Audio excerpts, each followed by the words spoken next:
Hi, my name is Keri McDermott. I'm a junior here at Walsh, and my major is MCE, English and Science.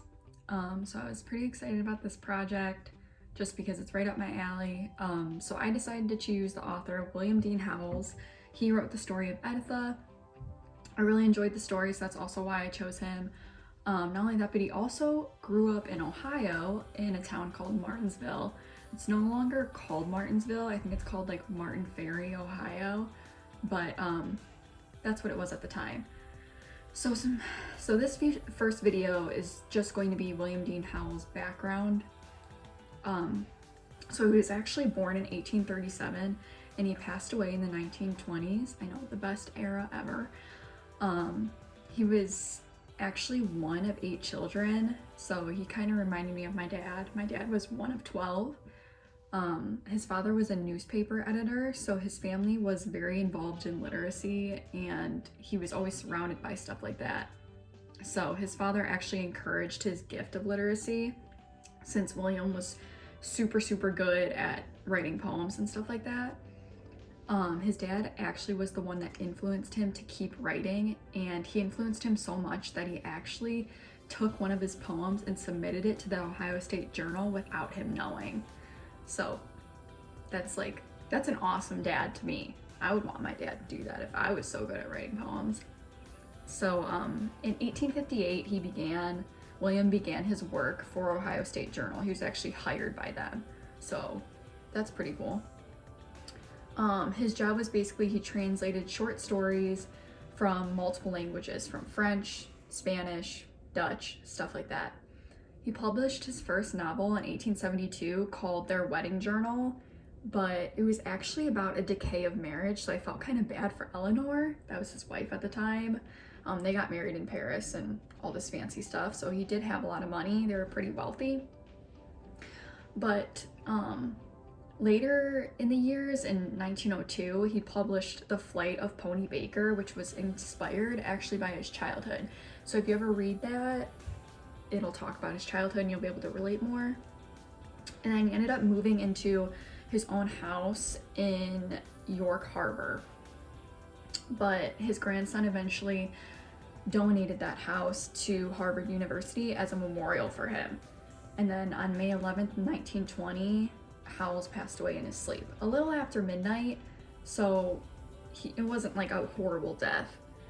He was buried in Massachusetts in Cambridge, and 8 years later, his daughter published his correspondence as a biography of his literary life.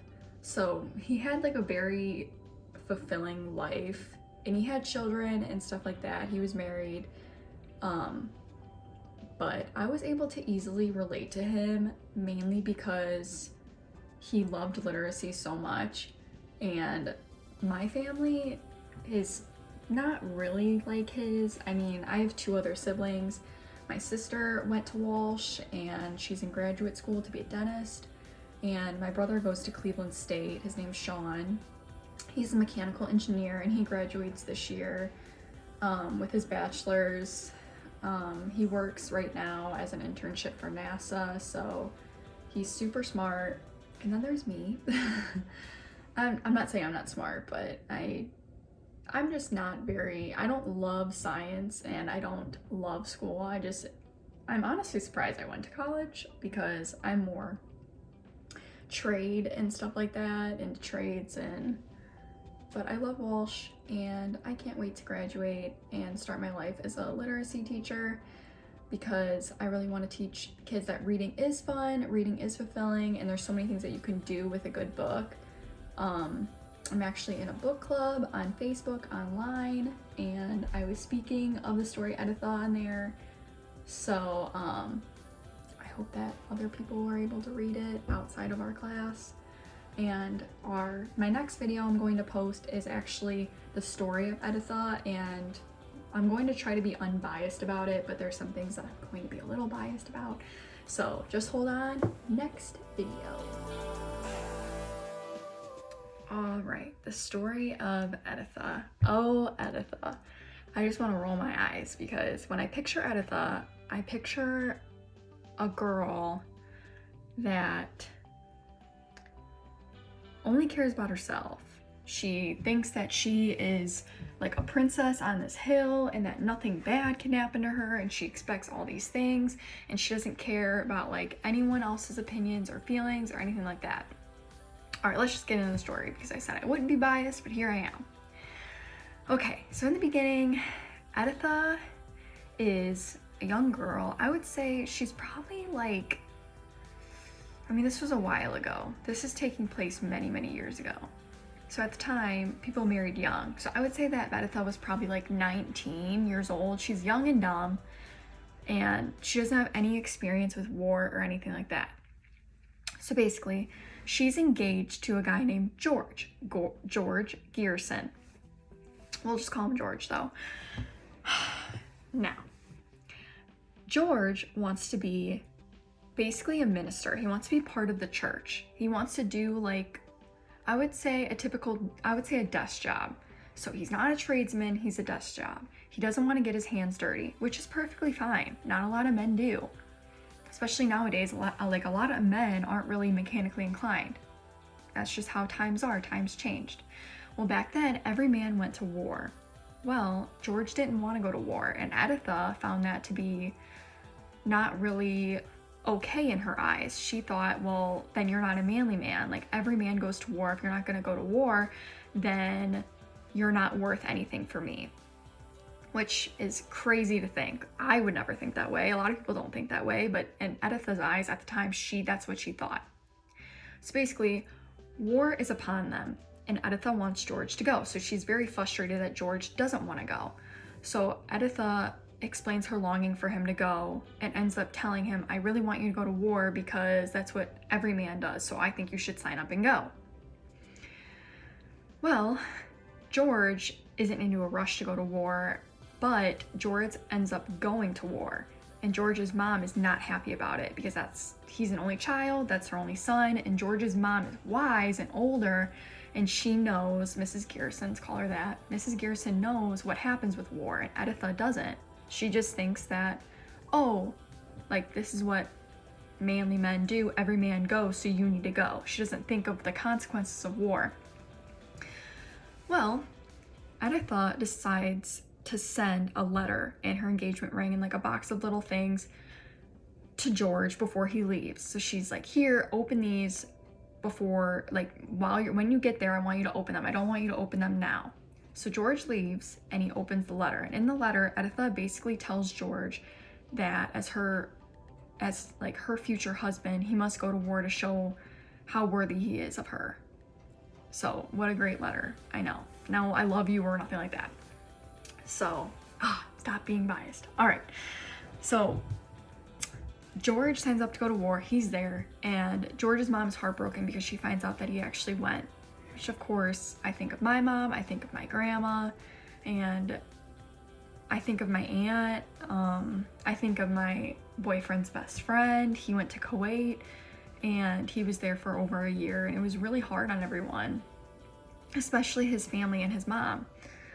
So George ends up passing away, and that's what happens when you're in war a lot of the time. And for some reason, death never crossed Editha's mind, sadly. So Editha is depressed and upset. I really don't feel bad for her, but I mean, it's really sad. Like, I can't imagine that happening. Well, George's mom blames Editha because she's like, well, you encouraged him to go to war, and you told him you should go to war, and all this stuff. So basically, Editha like agrees, but is kind of mad at herself at the end because she does realize that, hey, I was the one that sent him. And basically the whole moral of the story is that Editha realized that war is not a joke, and that what can happen in war is death and really bad things. Like, nothing good comes out of war at all. And he could have proved his worthiness to her in other ways. He could have got her flowers. I don't know. He could have proved it by being himself and a good human being. So I don't know. I think Editha learned that physical actions do not prove worthiness, and things do not prove worthiness. You can't buy love. You love the person for who they are. So let's get into my opinion on this story, and as we go more in depth into it in this next video. Alright, so my opinion to detail. So I related to this story mainly because I met a girl at Walsh. Yes, she goes to Walsh. I'm not going to say her name. I'm going to say her name is Anne. That's an easy name to remember. So, Anne, background story. Anne went to a university in Hawaii. I don't know how many universities there are in Hawaii. There might be one, I'm not sure. But she went to college in Hawaii. This was back when she was a teenager. And at a party, she met a boy. And this boy was stationed because he was in, I believe, the Army or something like that. I think it was the Army. But he was stationed there. And they met at a party. They ended up hooking up. They ended up dating. And basically, with the Army guys are known for getting married very young because you make more money if you're married in the Army. So I ended up getting married 6 months later. Okay, at that time she was still a teenager. So they get married and she ends up getting pregnant. Now her son is like, I think he's 3 or 4 years old now. And she is at Walsh because they had to move from Hawaii to here for stability. And she needed help watching her son, and she still wanted to go to school. And long story short, now he is stationed in North Carolina. And she is living here, going to Walsh, and her dad is watching her son. Well, I saw on social media that she posted that he is going to Kuwait and he's going to be deployed again. And he's been deployed several times. And I asked her, I was like, Anne, why do you want him to go? Because she would always tell me like, oh yeah, like I hope he does go. And I was always like very confused because if I knew someone that was close to me that was like, oh yeah, I want to get deployed, I would never support that. I couldn't support it. Like even if they said like, oh, I'm gonna get more money, I could never support it just because I don't like war, I don't agree with war, and I don't support war at all. So long story short, she told me that the reason why she's supporting it is because she needs money for school. And I was like, okay. And she told me like she's basically a single mom because she's raising her son on her own while he's stationed. And I told her, well, if you're a single mom, why doesn't he just not renew his contract, and why doesn't he help you raise your son and he can get a job? And she told me if he doesn't continue, because like you have to sign a 4 to 6 year contract, you can't just break a contract, and he just renewed his because of the money. So I thought that's really interesting because my cousin Jimmy, that's his name, I'm just going to say my cousin Jimmy, he was in the Navy for many years. He started when he was a teenager, and now he's like 28 and he just got out of it. He didn't renew his contract because he got married, and now he lives in San Diego, California.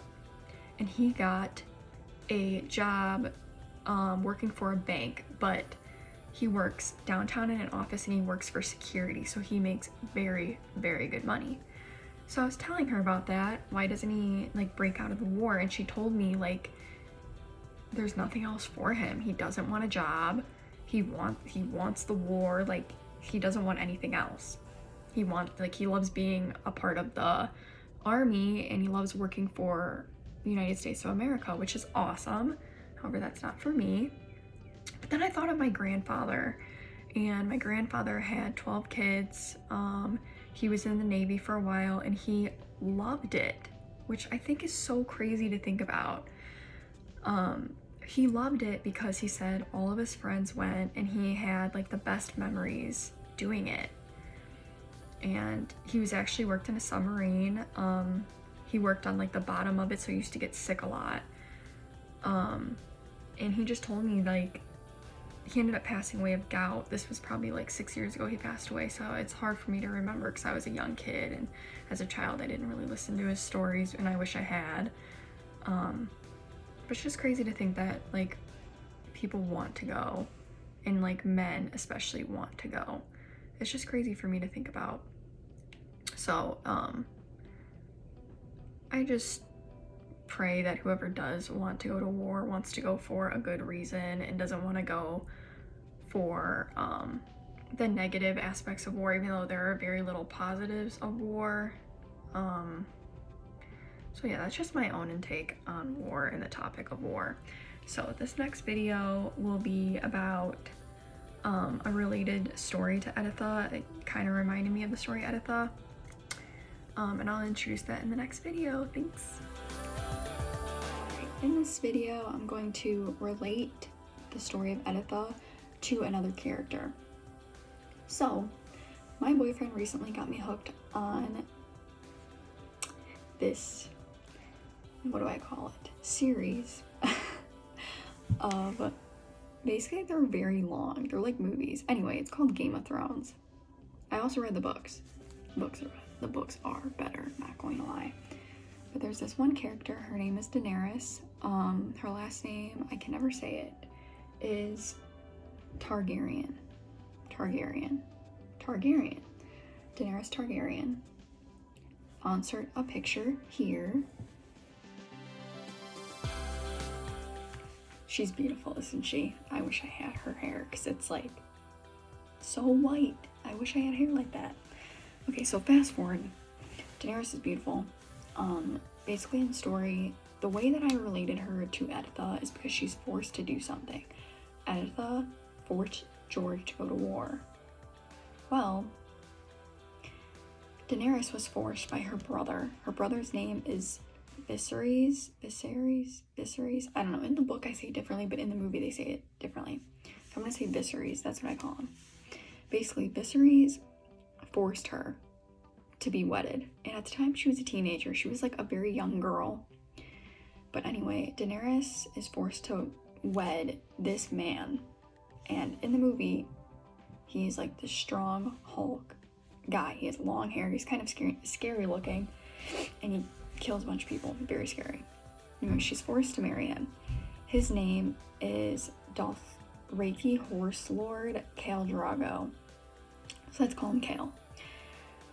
In exchange for an army. So the reason why Viserys wants her to marry him is because he wants an army to try to recapture the Iron Throne.